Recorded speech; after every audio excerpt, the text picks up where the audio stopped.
Hello, everyone. Friends, family, and residents. We do have a story here. This is our new production studio. Well, welcome, Don. How do you like it? It's pretty cool, right? All the cool stuff in the back. But the main reason we're here is to talk about scams. We've heard a lot about it before on TV, on the news. But you know what? This happened really close to home. And it interfered with Don's life directly. And it's amazing how common this happens, because this happened to my wife as well and some other people. So the purpose of this is for us to tell you what happened to Don. He's going to tell you. And really, for you guys, we live in a crazy world right now. And it's getting worse every day. It started with a phone call, getting onto his phone, and then he had to go ahead and do everything throughout the community as far as his bank transactions. And so I'll let Donald explain exactly what happened. So what happened? You were on your computer. I was on my computer just doing some research, and everything just locked up. My screen became real funny, and the computer started talking to me. My keyboard froze, my mouse froze. I couldn't shut the computer off. I couldn't do anything, and there was a phone number to call. And I kind of thought this was not, I knew it wasn't right, but I called that phone number. A person answered, and I said I'd been hacked, and he says, okay, we're going to get that straightened out. And he went on and on and on, and I went with everything he said, and I was on my hard phone, and he says, do you have a cell phone? And I said, yes, I do. He says, can you hang up, and I'll call you on your cell phone. I gave him my number, and he called me back. And then he says, you have to download some apps onto your cell phone in order to remove this problem. And I said, are you sure this has anything to do with the computer? And he says, yes, we have to do the procedure. So I said, okay. So I did whatever he told me to do. And then he said, do you have banking online? I said, yes, I do. And so he said, you're with Truist Bank? And I said, yes. How he knew that, I don't know. He also knew my age, where I lived. And he said, I'm gonna hang up. He says, here's my ID number, so, and my name and my phone number if you need somebody to verify what I'm telling you. So I wrote it all down. I hung up, and a couple minutes later, someone else calls me saying they're from the bank. And the guy that called me next had my account numbers. He knew exactly how much money I had, which is really scary. And he told me that I had to follow these procedures. So I'm still thinking this is really crazy, but I did it. And I'm talking to myself at the same time, thinking, how far should I take this thing? And I said, I'm just going to go with it. So through more conversation, he said, can you go to the bank? And I said, yes, I can. And so he says, you have to stay on the phone. So I went to the bank. He wanted me to withdraw $15,000 and take it to a kiosk in Palm Bay. And anyway, I didn't go any further with that part. He says, go in the bank. So I went in the bank, and I wrote down on some paper, and I handed it to the teller. She probably thought it was a bank robbery. Yeah. Anyway, I said, don't talk, just answer my question. And I says, has my account's been compromised? And she went on the computer, and because I gave her my account number. Because you were afraid that they were listening to you on your cell phone. They were, yeah. Wow. And I didn't want them to talk to me. This is a lot more intense than I ever thought. So, and she came back and shook her head that it was okay. Wow. So I said, I have to withdraw $15,000, and I made that point loud so he would hear me. And then she started to talk, and so I did. I actually withdrew the money. And they didn't know. They probably thought you may even have somebody out in the parking lot with a gun that's waiting for you to come out. Or they could be out there waiting for me. Exactly. But the reason I did that is because I wanted a paper trail. This way it was recorded, the time, the date, and everything, and how the amount, So we did that, and then I got in a car, And I said, I'm in the car, I have the money, now what? He says, okay, go to this address in Palm Bay. And I said, the traffic's too heavy, I'm not feeling up to it, I'm not driving to Palm Bay. So he was on speakerphone the entire time, right. Okay? So he says, I'll find a place closer to you. So he found a Circle K on Wickham. Wow. With a kiosk, and says, now go there, this money is going to be deposited into a wallet, which will have your protection, so that money will be protected for you. So I said, okay, I'll do that. So on the way there, I also have another Blue Wave around the corner, financial advisor. Right. So I just drove in there, and I went in the building, and everybody started talking to me because they all know me. And I'm trying to hush them up. So one of the girls that I've known for like 20 years, we went in her office, and I whispered in her ear what had happened, just a few things. So she says, give me the phone.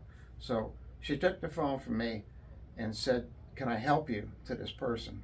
And right away he hung up. So now I started to relax, and then I explained to her everything. Right.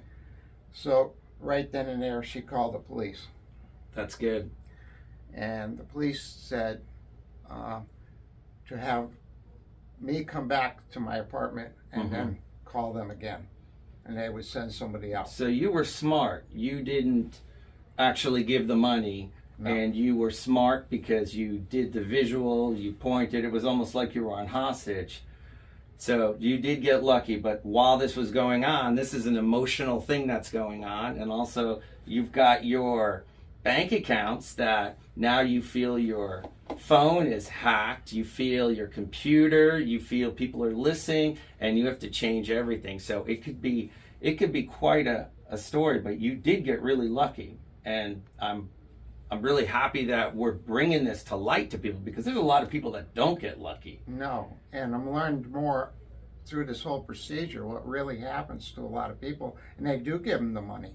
Yeah, and you know what? Most banks, which you guys are going to see a video in just a second, this one happens to be of Wells Fargo, they don't honor it. They don't give your money back. No. You made that authorization. It could be even a text message link that you click, and it's giving them all access to do funds. They use Zelle, they use these other things, and you contact the bank, and the bank, you'll see in the story in a second that I'm about to show, time and time again, a claim was set, and they say, sorry, you authorized it. So bottom line, if you get something, whether it's a text message, a call saying you're their bank, and from your bank, they were lucky they got Truist. They knew it, but they did research on you. Don't give them anything. Hang up the phone. Let us know even.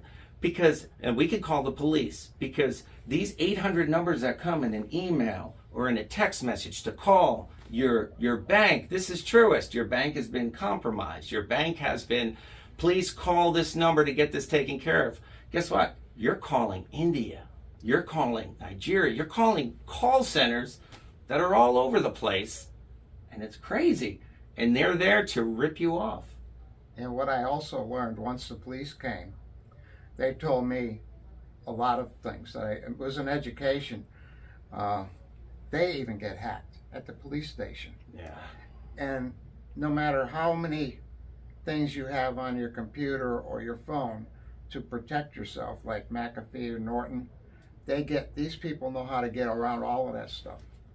Well, you called an 800 number, which is bypassing everything. Number.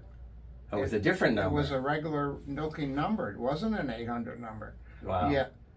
And there are some people that actually, which you'll see this video, they have Wells Fargo or other banks that are actually as the caller ID on the number you're calling. So when they call, it shows up caller ID of Wells Fargo. And they say, hey, look at the number that I'm calling from. It's Wells Fargo. This is legit. So it's getting more and more advanced, and it's very, very scary. It really is. And it also goes into what you had talked to us a couple of weeks about, artificial intelligence. Yeah. It's taking over. And I learned more when I went to get my computer repaired. They had to go through the whole computer, and then I had to take my phone to a place that the police told me to go to. and get that all done. And I learned every step of the way how far-reaching this is, and it's so hard for an innocent person to not get taken. And, so I want you guys to watch this story. This is something that'll give you a little bit more details. So here we go. Is not your typical victim. She is a tech-savvy millennial who now has a warning for everyone. This woman is not your typical victim. She is a tech-savvy millennial who now has a warning for everyone. It was very, very elaborate. It all started with a text message, immediately followed by a phone call that caller ID identified as Wells Fargo from Wells Fargo's bona fide customer service line. It's an 800 number 31-year-old Katie Calloway is familiar with as a Wells Fargo customer. I've spoken with Wells Fargo in the past where they needed to confirm my identity. So it seemed very standard procedure. Calloway, who works in the tech space and feels well versed in it, says the man on the line was professional and convincing. She says nothing about it seemed like the scam she often warns her parents about. I believed that the bank was actually calling me and notifying me of some fraudulent charges on my account.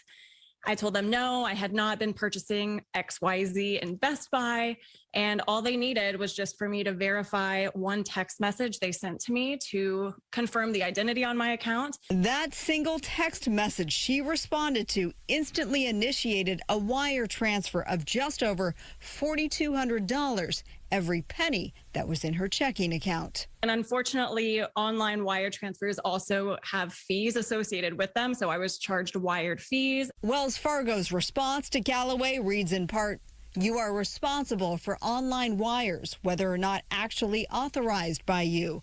We are unable to reimburse you and have closed your claim." A frustrated Calloway says she's not done. She's filed a police report with LAPD. The fact that Wells Fargo's information was able to be spoofed so easily is really disconcerting. And while she knows she may not get her money back, she's hoping her story helps save others hard-earned money. My account had that much at that time in it, but someone else could have, their whole life savings in one account and have it happen to them, which is really scary. So you see that video explains it. It's a real crazy world we live in, and they've gotten really, really good. And they're getting better by the day. It is. And I tell you this much, this happened close to home, and that's the purpose of this. And we're going to be doing many follow-ups, but it can happen to you, and there's no private, secure website or software or Zach putting something onto blanket. It's really common sense. Nobody could prevent you from calling a phone number and actually being connived into doing something. So if you feel that gut feeling in your stomach like, wait a minute, or somebody says they're from the bank, you can't trust anybody these days. It's crazy. No, you can't. The only thing I can say is unplug your computer instantly and stop talking on the phone. If that happens, right. For sure. Yeah. Because what you're just saying now, everybody's going to be unplugging it. No. It's common sense. It really is. And it's very easy to get caught up in the moment, and it just snowballs and snowballs.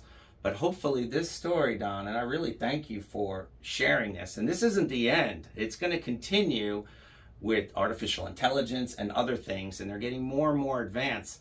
But I appreciate your story. Hopefully we will get this out to the community and people will learn, don't be so easy and trust people. Right. But exactly. We are going to do a follow-up activity in the coming weeks, and I know Stella, she's working with the Titusville Police Department to potentially come and do a talk, because even they, like you said, police departments get hacked all the time. Yep. It's a scary world we live in. Even the fellow that works that they took my phone to, he's been hacked. Yeah, and he's smart. I mean, he's very savvy. Yeah. So. But anyway, I'm glad they didn't take your money, and thank you for this information, and thank you guys for listening. Really pay attention. So, well, thank you guys, and I love the studio. Yeah, it's beautiful. I'll see you later, guys.